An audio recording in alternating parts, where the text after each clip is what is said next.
এ কি গিফটটা এখনো দেখেনি? ও তার মানে এখনো ঘরে আসেনি। বেশ ভালোই হয়েছে, ঠিক আছে গিফটটা তাহলে আমি নিজের হাতেই দেবো ওকে।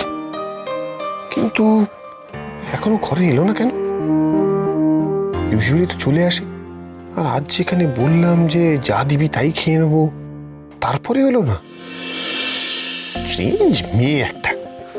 যাই হোক এটাকে রাখি এখানে, দেখি কোথায় গেছে।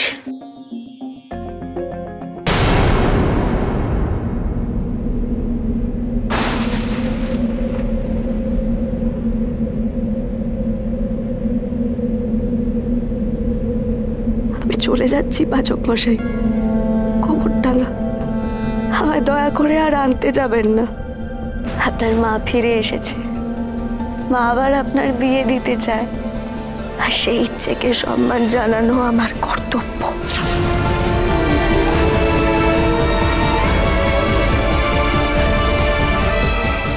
আজ আপনাকে পাকাপাকি ভাবে মুক্তি দিলাম।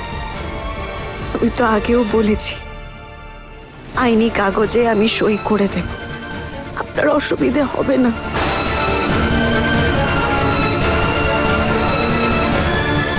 আপনার যে নতুন স্ত্রী হবে তাকে খুব ভালোবাসবেন।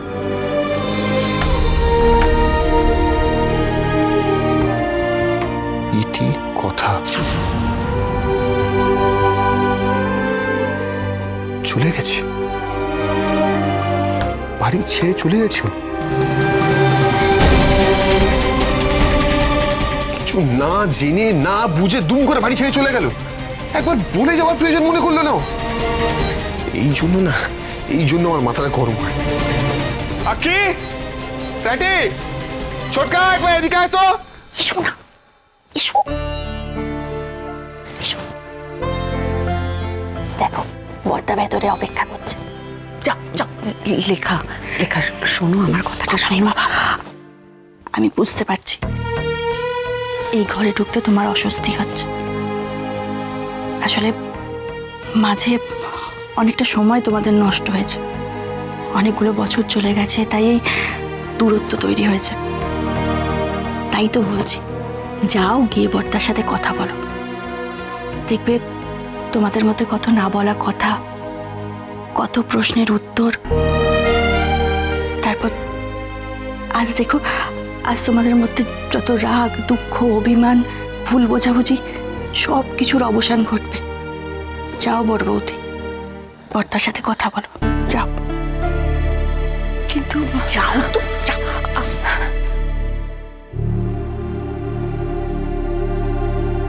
সঞ্চিতা, দাঁড়িয়ে কেন?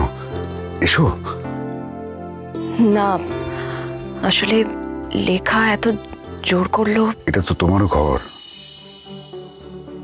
এত সংকোচ করছো কেন? তুমি যেভাবে ঘরটাকে রেখে দিয়ে গিয়েছিলে আমি কিন্তু ঠিক সেভাবেই রেখে দিয়েছি ঘরটাই। দেখো এই ঘরের রংটা পর্যন্ত বদলায়নি।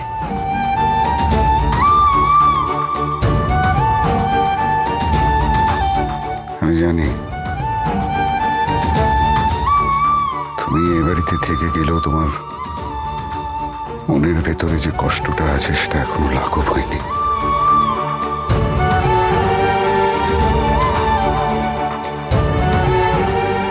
আমি হাত জোর করে তোমার কাছে ক্ষমা চাইছি, তাহলে আমার ক্ষমা করে দিও। আমি জানি তোমার মনের মধ্যে যে ক্ষতটা আছে তা এত চট করে সারবার নয়। তো আমি এটুকু তোমায় বলতে পারি, তোমার মনের ক্ষত যেন তাড়াতাড়ি সারে সে দায়িত্ব আমি নিচ্ছি সঞ্চিতা।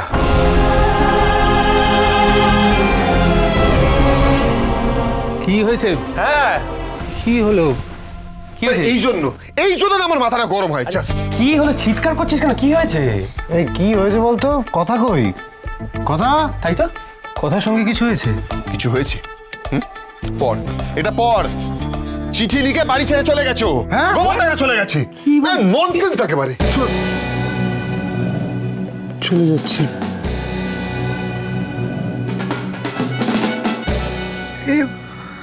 আরে এটা সিরিয়াস হয়ে গেল বিষয়টা। আরে কারোর সঙ্গে কিছু ডিসকাস না করে চলে গেল কেন? কেন চলে গেল কি করে বুঝবো? ওদের প্যারের কথা, ছোট প্যারের বৌমা চলে গেল। মানে আমি বলছি একবার পায়ে হাতের সঙ্গে দেখ, দেখ খালি আমি কি করছো। কি হবে এবার? মাথা ঠান্ডা কর, মাথা ঠান্ডা কর বিগ্র, মাথা ঠান্ডা কর, মাথা ঠান্ডা কর, মাথা ঠান্ডা কর। বলছি তুই একবার গোবরডাঙ্গা যাবি নাকি?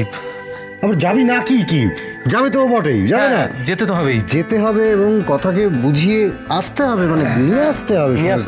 কেননা বড় মিমিয়া তো ওকে মেনে নিয়েছে, এটাই তো সত্যি। যাবেই, চ বেরোবি তো। আমি কোথাও যাব না, আমার নিজের সেলফ রেসপেক্ট আছে, আমি কোথাও যাব না বলে দিলাম। দেখ ব্রো, সেটা বললে তো হয় না। দেখ এই পুরোটাই তো একটা মিসআন্ডারস্ট্যান্ডিং, হ্যাঁ ভুল বোঝাবুঝি হয়েছে, সেটা তো একবার মানে গিয়ে বললেই একটু মাথা ঠান্ডা কর। গিয়ে চ না, সেটা ওকে বোঝা না, আমাকে বুঝিয়ে কি লাভ? আচ্ছা ঠিক আছে, চ গিয়ে কথা বলি, চ। থাকো গোবরডাঙ্গায়, আমি যাব।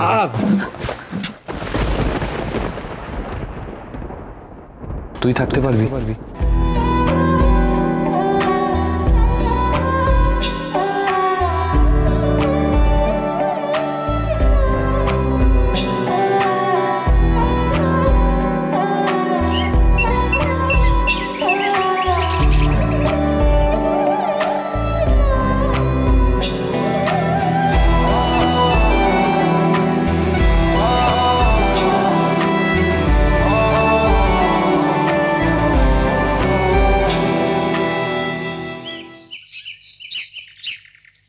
মন খারাপ?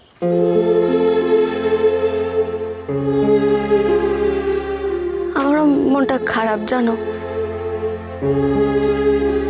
সারাটা রাস্তা মন খারাপ করেই এসেছি, কিন্তু তোমরাই বলো। আমি তো জানতাম যে পাচক মশাই একদিন তার মায়ের পছন্দ করা মেয়েকেই বিয়ে করবেন, আর সেই জন্য তো আমি এতদিন নিজেকে তৈরিও করছিলাম। তাহলে আর এখন এত মন খারাপ কেন হচ্ছে বলো তো?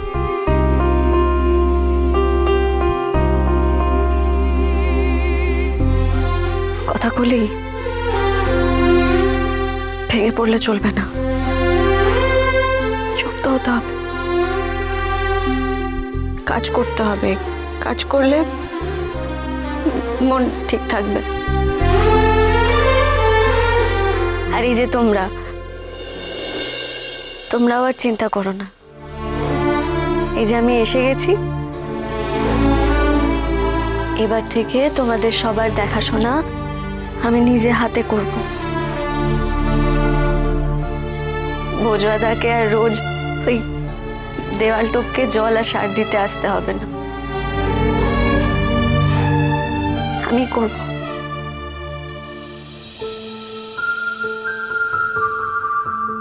কি অবস্থা হয়ে গেছে, ঘরটা পরিষ্কার করে নি।